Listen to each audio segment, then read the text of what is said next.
What if your meeting notes could fix themselves while you just focus on the conversation? That's the promise of Granola, an AI notepad I've been testing out.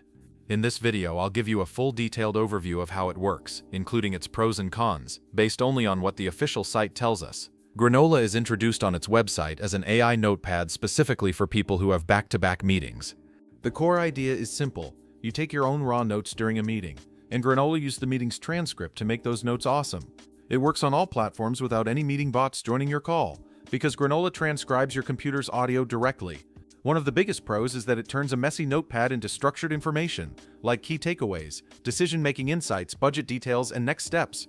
You can also use customizable templates for common meeting types like customer discovery calls, user interviews, or one-on-ones. The AI models built into Granola can help you with post-meeting actions, such as writing a follow-up email, listing action items, identifying a client's budget or objections, or even summarizing what questions were asked. Granola offers 3 tiers.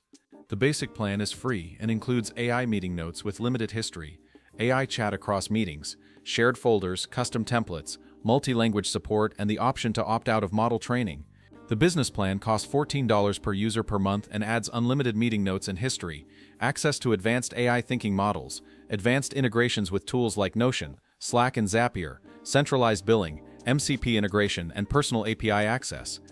The enterprise plan is $35 per user per month and includes everything in business plus enterprise-grade security, SSO, priority support, usage analytics, enterprise API access, org-wide auto-deletion, admin controls for sharing and API access, the ability to opt out of model training for the whole team, and an org-wide notification that Granola is being used. I'll see you in the next honest review. Bye.